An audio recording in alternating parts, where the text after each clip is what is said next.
After a bit of thinking, it hit me all of a sudden. Could it be that the child Bob was talking about on the phone is living at Bob's parents' house? When that idea came to mind, I couldn't sit still. If that were true, I don't think I could forgive Bob. After paying my respects at Jane's memorial service, I was eager to test my theory. I left the funeral home right away and went straight to Bob's parents' house. It's within walking distance from Jane and Bob's place. Bob is an only child, and his parents are getting older, so they decided to live close by.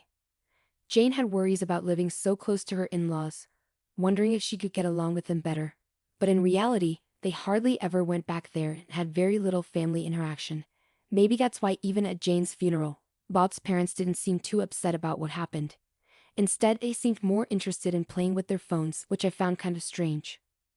Well, I guess this is what happens when the relationship with in-laws is so distant. At least they could pretend to be more sympathetic at a time like this. Remembering how Bob's parents behaved, I finally reached Bob's parents' house. I hesitated to ring the doorbell. Everyone should be at Jane's funeral, so there shouldn't be anyone home. But what if someone did answer the door? What would I say? I still didn't have any proof of Bob's wrongdoing, and I wasn't confident about confronting someone without evidence. As I thought about this, I went around to the back of the house and peeked inside through a window that wasn't closed. I could see the whole room. Could someone really be in there? Just as my heart skipped a beat. Hey, stop moving. Look, stay still. Yeah. A child ran out into the yard, followed by a woman I didn't recognize. I instinctively hid and watched them from the shadows. The child looked a lot like Bob, with wobbly steps indicating he'd just started walking a few months ago. The woman seemed to be around Bob's age, and her eyes resembled the child's, making me certain she was the mother. Oh God, did Bob really cheat on my sister? When did this betrayal start? When did Jane find out? Even though my suspicions seemed to fit together perfectly, I had so many questions and didn't feel any better. Instead, tears started to well up. I'll never forgive him. I promised myself to make him pay for what he did to my sister. Later, I went back to the funeral home and attended Jane's burial in the churchyard. Even though everyone thought I left halfway through, when I explained that I couldn't handle the shock of losing Jane, they seemed to understand. I highly doubt anyone would suspect I went to Bob's house, but I was relieved that my sister's in-laws didn't seem to notice anything strange at all. The next day, I made up my mind to ask for a private investigation on Bob from the only detective agency in town. To my surprise, it was run by Jane's friend Layla, whom I remembered from the funeral. Layla told me that Jane had also asked for an investigation on her husband. After she requested the investigation, Jane got sick and passed away. Even though I have to keep things confidential, I think Jane would have wanted you to know, Layla said. With that, Layla shared the details and findings of the investigation Jane had requested. Once, even though they were engaged, Jane and Bob almost broke up. Bob got cold feet just 6 months before their wedding, saying he wasn't sure he could protect Jane, who had a weak heart, and he wanted some space. After a lot of thinking, Jane agreed and decided to distance herself from Bob. However, about 2 months later, Bob apologized and said he wanted to marry Jane after all, so they patched things up and went ahead with the wedding. After that, Bob worked really hard, even on his days off, because he wanted to buy Jane a house in the future. Jane talked about their relationship like everything was fine, like she was proud of it, so I thought they were okay. But I was wrong, Layla explained. In reality, right after getting engaged to Jane, Bob started having an affair with his childhood friend Nancy. They had dated before but broke up over a small disagreement. Even though Bob met Jane and got engaged, he still had feelings for Nancy. When Nancy reached out to him, those old feelings came back. To make matters worse, Bob's excuse about getting cold feet was a lie. Around the same time, Nancy got pregnant, and Bob was torn about whether to leave Jane and marry her. He even talked about it with some friends, but Nancy was firm in her decision. If you stay with me, I won't ask you to marry me. But I'm going to have this baby, Nancy told Bob. Bob didn't want to break up with Nancy, but he also didn't want to tell his wife Jane about the baby. At the same time, he couldn't ignore a child he might have with someone he cared about. He didn't want Nancy to have the baby, but she was determined to keep it. Eventually, Bob opened up to his parents about the situation, only for them to say, "This will be our first grandchild, so let her have the baby." Bob's parents had always preferred Nancy as his partner since they knew her well from childhood. Plus, they didn't seem to like Jane much because she was frail and might not give them a grandchild, which they often complained about to others. Fortunately, Jane is frail, and she won't last long. Once she's gone, acknowledge the child and marry Nancy. Bob's parents proposed, and Nancy agreed. Though it was a twisted plan, it appealed to Bob. If his parents say so, then it must be okay, he thought. So it was decided that Nancy would have the child. Nancy, like Bob, was an only child, and her parents had already passed away. That's why Bob's parents spent a lot of time at Nancy's house, helping her during her pregnancy. The story about Bob working hard for Jane right after their wedding was a lie. He was probably visiting his newborn baby during that time. There were witnesses who saw Bob going to Nancy's house often, Layla explained. This suggests that the excuse of moving closer to their elderly parents was also a lie. They actually wanted to be near the child. As the child grew up, they respected Bob's parents' wish to spend more time with their grandchild, so Nancy and the child stayed more often at their house. With various excuses, they kept Jane away from her in-laws, and eventually, they stopped going home altogether. It's enraging how they're endorsing infidelity as a family, Layla concluded. Just a month ago, my sister found out about Bob's cheating. She was feeling sick and left work early, probably not realizing that Jane was home. Bob, who hardly ever texted or called when Jane was around, came home earlier than usual that day and apparently made a call somewhere. I got off work early. Can I come over now? My wife? She's at work. I don't think she'll find out. She seems to be getting sick a lot lately and might go to sleep early. If I say I'm working late, I think I can stay longer with you, Bob said. Yeah, I also want to live with Nancy and the kids soon. Every time she says she's not feeling well, I think she won't last much longer, replied the other person. Yay, I'm looking forward to it every time. Just imagining how Jane felt hearing that from her sickbed makes my heart ache. This incident made Jane aware of Bob's cheating, and she seemed to have hired a private investigator who happened to be her friend Layla. The investigation revealed everything, and just as Jane was about to confront Bob with a divorce, she collapsed and passed away. As Layla finished telling me all this, she lowered her gaze and said, Jane must have been heartbroken. I couldn't agree more. I wanted to avenge Jane's pain. I couldn't bear the thought of Bob and his parents enjoying having a grandchild while Bob planned to remarry. But I've only just learned all this, and I don't know what to do. After thinking for a while, I had an idea. Layla, are you good with computers? At my words, Layla smiled and said, I got this. The next day, I went to my sister's in-law's house. When I rang the doorbell, my sister's mother-in-law appeared on the monitor, looking surprised to see me. Oh, Sally, what's going on? She asked, sounding a bit anxious. I need to talk to the family about Jane's things. Can we talk for a moment? Hearing my request, my sister's mother-in-law fell silent, and the intercom went quiet. Oh no. Maybe she won't let me in. Feeling nervous, I waited for a while. And then Bob appeared, saying, I'm sorry, Sally. The room was messy, so I had to tidy up a bit. Please come in. Oh, Bob, you're here. Perfect timing, I said with a smile. Bob's expression stiffened. He probably thinks I haven't figured out his cheating yet. His face stiffened, likely because he's hiding something.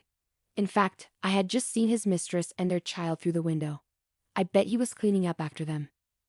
I wonder which room they're in. Bob and my sister's in-laws seemed uneasy as they watched me enter the room. As soon as I took a sip of the tea they served me, Bob asked, What's this about Jane's belongings? Yeah. It's about this, I said, laying out a photograph on the table. Bob and his parents froze as they looked at the photo. Bob, who is this woman? I asked. I don't know her, Bob replied hastily. In the photo, Bob and a woman were in bed together. The other day, this was sent to our house. It said that Bob is having an affair, I explained. Hearing this, his parents glared at Bob, and Bob shook his head frantically. Wait, I don't remember this photo, he shouted. Ignoring his protests, I laid out more photographs. Each one showed Bob and the same woman kissing or on a date at a nearby amusement park. People who cheat don't usually admit to their memory lapses, do they? I said, feeling the tension rise. I'm used to it, my sister's mother-in-law sharply retorted. What are you implying, young lady? No. Mom, you've got it all wrong. I don't know anything about this, Bob protested. Then what's this picture about?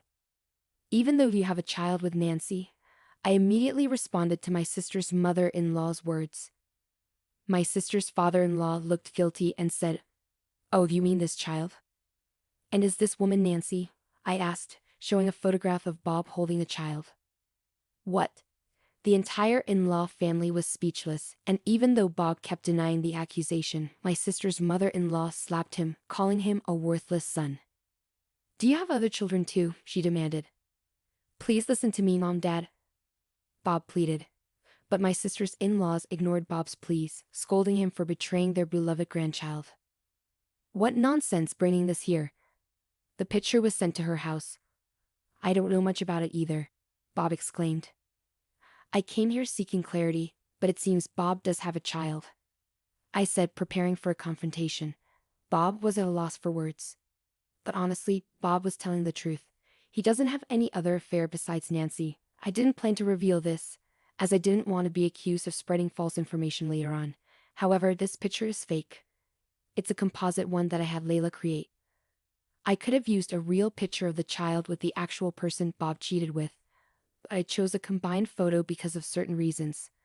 I planned to confront him by asking him about the child, but luckily, my sister's mother-in-law revealed the truth earlier than I expected. "So, your quietness means it's true, isn't it? Earlier your mom also mentioned something about a child and Nancy," I said while my sisters-in-law stayed still where they were. "The note that came with the picture said these kids are being looked after in this house." "That's not true."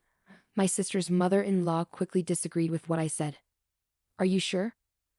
"Of course, it's not true." "Then show me all the rooms." "Huh?" Without waiting for their approval, I stood up from my seat and headed towards the room next door. "Hey, wait a minute. You can't just snoop around other people's houses." Bob raised his voice.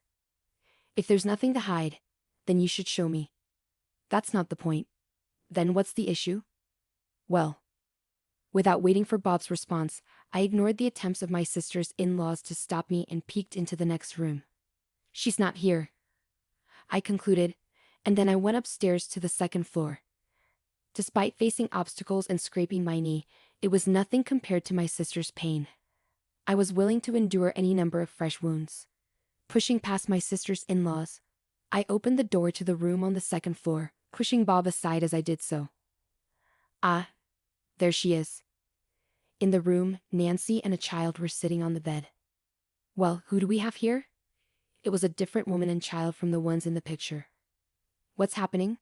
Bob asked. At my words, Bob turned pale, and Nancy looked puzzled, saying, "A picture?" "Yes, it seems like Bob here has been cheating while my sister was around. Look at this picture." As I showed the fake photo to Nancy, her face twisted in anger, and she crumpled the picture. "What is this? You were with another woman." "No, Nancy, it's not like that. Just listen." Nancy was furious, and Bob looked pale. Having gotten the proof I needed, I'd added, "So you were indeed involved with Bob, huh?" My sister's in-laws were stunned, unable to believe what was happening. "Why? You told me I was the only one. You said we didn't have to get married, and I wanted to have a child and be with you. And now this." "Nancy, there must be some mistake. Maybe it's a look-alike or Photoshop." "What do you mean, maybe?" "You can't deny it completely. I can't trust you anymore." For a moment, I was surprised by the mention of Photoshop, but since Bob was too flustered to deny it properly, Nancy's suspicions were at their peak.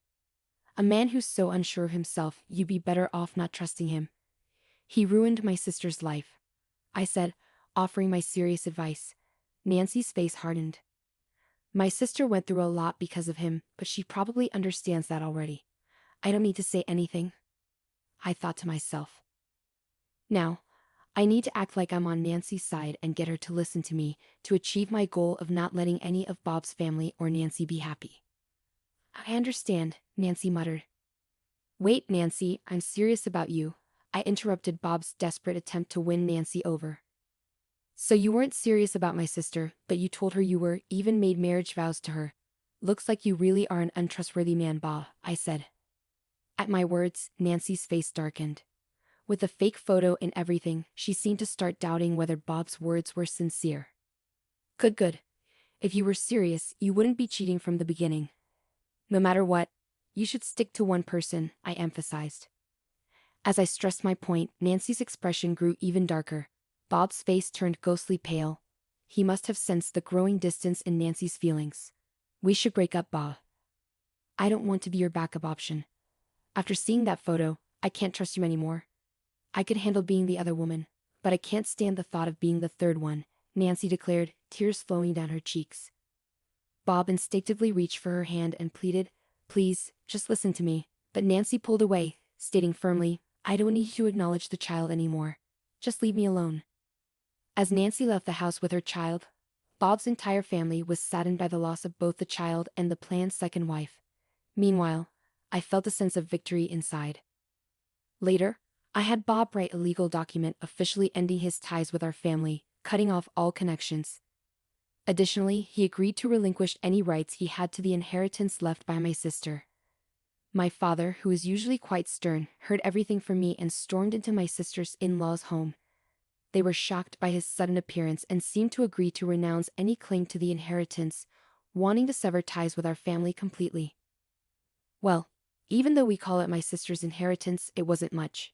But it's a relief that not a single cent of her assets went to him, I thought. On the day I brought the photos to Bob's house, it seems one of the windows was open.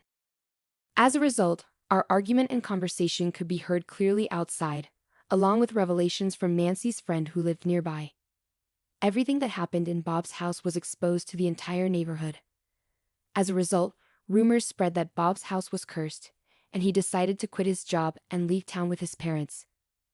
Meanwhile, Nancy unexpectedly showed up at our family home after about 2 months. She came bearing $50,000 as a gesture of apology and gratitude for helping her see the truth. She wanted to make amends for how she had treated my sister. While I appreciated Nancy's intentions, money couldn't erase the pain my sister had endured.